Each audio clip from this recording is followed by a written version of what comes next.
All you gotta do is advance the stuff. Okay. Hello, and welcome to the Children's Fireside Stories from the Grosse Points.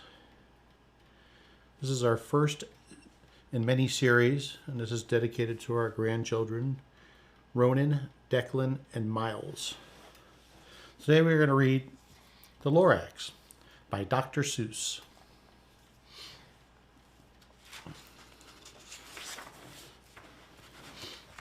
At the far end of town, where the grickle grass grows, and the wind smells sour and slow when it blows, no birds ever sing excepting old crows, is the street of the lifted Lorax.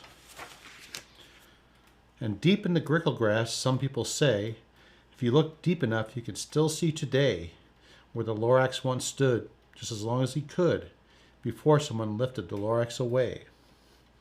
What was the Lorax, and why was he there? And why was he lifted and taken somewhere from the far end of town where the grickle grass grows? The old Onceler still lives there. Ask him, he knows. You won't see the Onceler. Don't knock at his door. He stays in his lurkum on top of his store. He lurks in his lurkum called under the roof, where he makes his own clothes out of muffled moof. And on special dank midnights in August he peeks out of the shutters, and sometimes he speaks and tells how the Lorax was lifted away. He'll tell you, perhaps, if you're willing to pay. On the end of a rope, he lets down a tin pail. You have to toss in 15 cents and a nail and the shell of a great-great-great-grandfather snail. Then he pulls up the pail, makes most careful count to see if you paid him the proper amount. Then he hides what you paid him away in his snub, a secret strange hole in his gloverless glove. Then he grunts, I will call you by whisper my phone, for the secrets I tell you are for your ears alone. Down slurps the whisper my phone to your ear. The old Onceler's whispers aren't very clear, since they have to come down through a snargly hose, and it sounds as if he has smallish bees up his nose. Now I will tell you, he says, with his teeth sounding gray, how the Lorax got lifted and taken away. It all started way back, such a long, long time back. Way back in the day when the grass was still green and the pond was still wet, and the clouds were still clean, and the swami swans ran out in space. One morning I came to this glorious place, and at first I saw the trees, the truffler trees, the bright-colored tufts of the truffler trees, mile after mile in the fresh morning breeze. And under the trees I saw brown barbaloots, frisking around in their barbaloot suits, as they played in the shade and ate truffler fruits. From under the rippleless pond came the comfortable sound of the humming fish humming while splashing around. But those trees, those truffler trees, all my life I've been searching for trees such as these. The touch of their tufts was much softer than silk, and they had the sweet smell of fresh butterfly milk. I felt a great leaping of joy in my heart. I knew just what I'd do. I unloaded my cart. And in no time at all, I had built a small shop. Then I chopped down a truffler tree with one chop. And with great skillful skill and with great speedy speed, I took the soft tuft and I knitted a need. The instant I finished, I heard a gazump. And I looked and I saw something pop out of the stump of the tree I chopped down. It was a short of a man. Describe him? That's hard. I don't know if I can. He was shortish and oldish and brownish and mossy, and he spoke with a voice that was sharpish and bossy. Mister, he said with a sawdusty sneeze, I am the Lorax. I speak for the trees. I speak for the trees, for the trees have no tongues, and I'm asking you, sir, at the top of my lungs. He was very upset, and he shouted and puffed. What's that thing you made out of my truffler tuft? Look, Lorax, I said, there's no cause for alarm. I chopped down just one tree. I am doing no harm. I'm being quite useful. This thing is a sneed. A sneed is to find something that all people need. It's a shirt, it's a sock, it's a glove, it's a hat. But it has other uses, yes, far beyond that. You'd use it for carpets, for pillows, for sheets, or curtains or covers for bicycle seats. The Lorax said, Sir, you're crazy with greed. There's no one on earth who will buy that fool need. But the very next minute, I proved he was wrong. For just at that minute, a chap came along.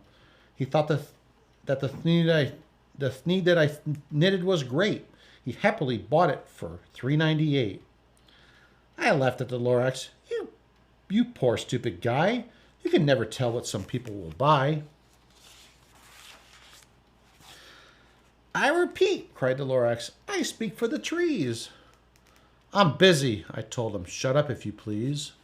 I rushed across the room, and in no time at all, I built a radio phone, and I put in a quick call. I called all my brothers and uncles and aunts, and I said, listen here, here's a wonderful chance for the whole Onceler family to get mighty rich. Get over here fast, take the road to North Nitch. Turn left at Wee Hawkins, sharp right at South Stitch.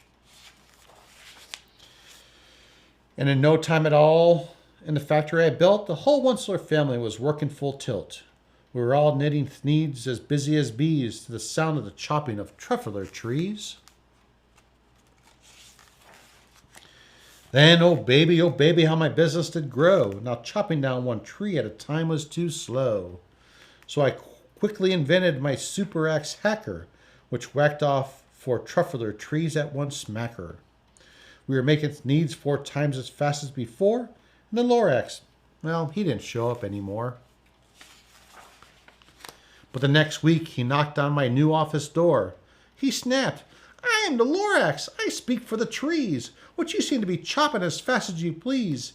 But I'm also in charge of the brown barbaloots, who play in the shade in their barbaloot suits and happily lived eating truffler fruits. Now, thanks to your hacking of the trees to the ground, there's not enough truffler fruit to go around. And my poor barbaloots are all getting crummies because they have no gas and no food in their tummies. They loved living here, but I can't let them stay. They'll have to find food, and I hope that they may. Good luck, boys, he cried, and he sent them away. I, the Onceler, felt sad as I watched them all go, but business is business, and business must grow, regardless of crummies and tummies, you know. I meant no harm, I most truly did not. But I had to grow bigger, so bigger I got. I biggered my factories, I biggered my roads, I biggered my wagons, I biggered my loads of the thneeds I shipped out. I was shipping them forth to the south, to the east, to the west, to the north. I went right on biggering, selling more thneeds, and bigger the money which everyone needs. Then again, he came back. I was fixing some pipes. When the old nuisance, the Lorax, came back with more gripes. I am the Lorax. He coughed and he whiffed and he sneezed and he snuffered and snuggled and sniffed. Onceler, he cried with a croakish croak. Onceler, you're making such smuggler smoke. My poor swami swans, well, they can't sing a note. No one can sing who has smog in their throats. And so, said the Lorax, please pardon my cough. I can't let them live here, so I'm sending them off. Where will they go? I don't hopefully know. They may have to fly for a month or a year to escape from the smog you've smogged up around here. What's more, snapped the Lorax as dander was up, let me say a few words about gluppity glup. Your machines clog on all day without stop, making gluppity glup, also schloppity schlop. And what do you do with the leftover goo? I will show you, you dirty old Onceler man, you. You're gumming up the ponds where the hummingfish hummed. No more can they hum, for their gills are all gummed. So I'm sending them off. Oh, their future is dreary.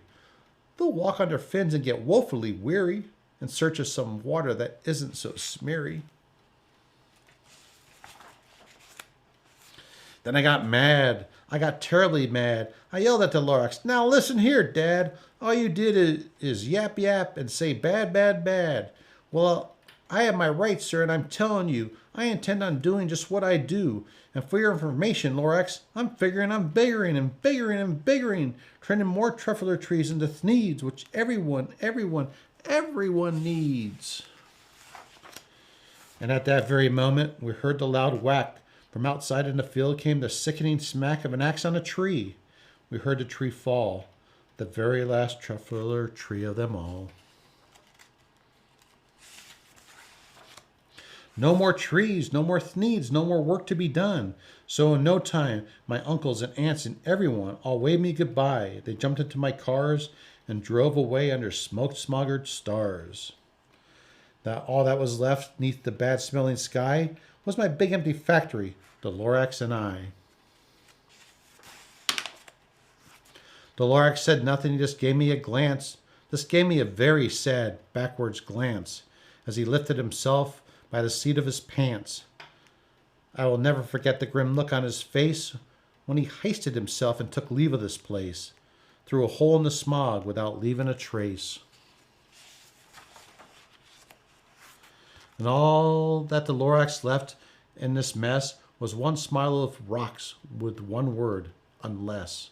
Whatever that meant, well, I just couldn't guess. That was long, long ago, but each day since that day I sat here and I worried away. Throughout the years, while my building's fallen apart, I worried about it with all of my heart. But now, says the Lorax, now that you're here, the words of the Lorax seem perfectly clear. Unless someone like you cares a whole awful lot, nothing's going to get better. It's not. So catch, called the Onceler. He let something fall. It's a truffler seed. It's the last one of all. You're in charge of the last of the truffler seeds, and truffler trees are what everyone needs. Plant a new truffler, treat it with care, give it clean water, and feed it fresh air. Grow a forest, protect it from axes that hack. Then the Lorax and all of his friends may come back. The end. Thank you.